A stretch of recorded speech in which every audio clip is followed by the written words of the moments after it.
The biggest enemy standing between us and a good decision is the lack of sufficient perspectives on the problem.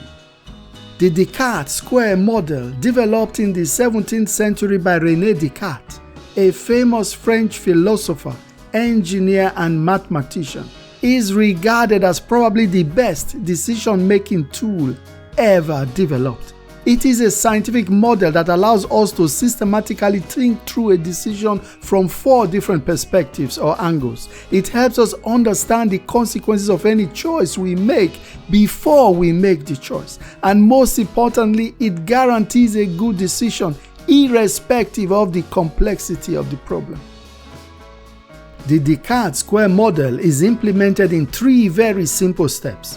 Step 1. At first, we draw 4 squares on a piece of paper by dividing the page into 4 parts. Step 2. We answer 4 unique questions in each square with relevance to the problem we want a decision for. And step 3. We evaluate our answers and we take the decision.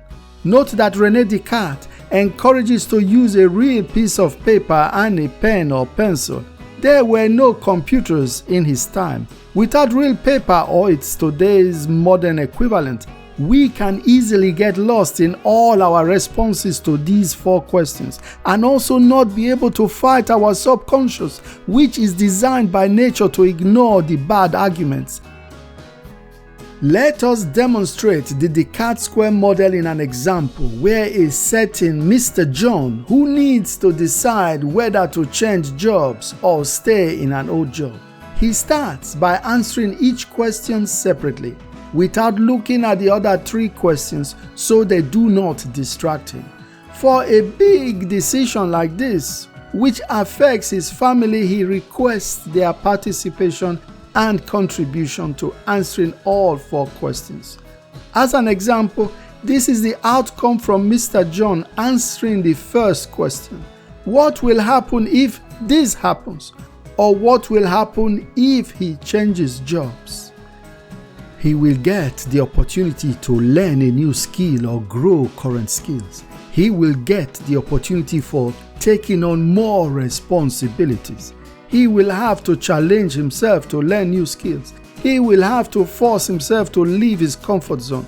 He will receive most likely a bigger salary. Mr. John goes on to answering the second question. What will happen if this does not happen? Or what will happen if he does not change jobs? He will keep all his old and current habits and ways of life with no surprises. He will continue to worry about the lack of a perspective in his current job. He will hate himself because he did not take this step to improve his life. He will remain with this salary that is not very satisfying for his family. Remember, every one of us is different, so how we answer the questions will depend on a lot of factors. For example, on our education, our worldview, our imagination, and especially our life experiences. To reduce such personal biases, we are encouraged to get family or good friends involved when we make such assessments. Let us see how Mr. John answers the third question. What would not happen if this happens? Or what would not happen if he changes jobs? He will not hate himself for not taking this opportunity. He will not have an easy life at the beginning because he must learn new skills and change old habits. He will have more money and therefore no money worries for a very long time. Finally, Mr. John answers the fourth question. What would not happen if this does not happen? Or what would not happen if he does not change jobs? He will not have the stress connected to starting a new job. He will not have the opportunity to grow his career. He will not have to learn new skills needed for new job or position. He will not need to make new friends or follow any new formalities associated with having new colleagues.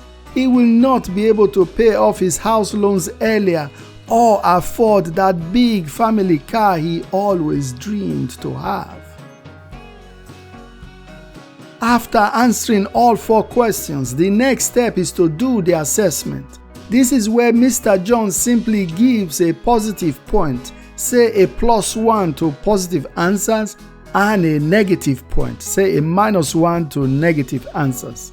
He simply adds up all the points, and if the sum is greater than 0, the recommendation would be to change jobs. If less than 0, then the recommendation is do not change your current job.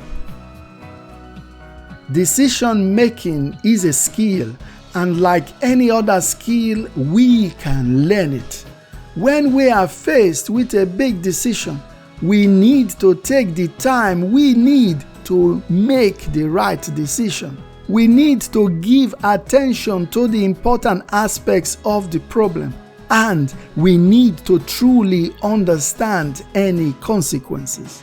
We should never dive into a decision without thinking first. Some decisions we will take in our lives are forever irreversible. The consequences of a bad decision will always be more than the few minutes we saved when we did not think. One of the famous observations from René Descartes, "I think, therefore I am," is meant to motivate us to think and to question everything except our existence. According to him, when we stop thinking, we stop existing. However you decide to make your decisions, may it make you happy.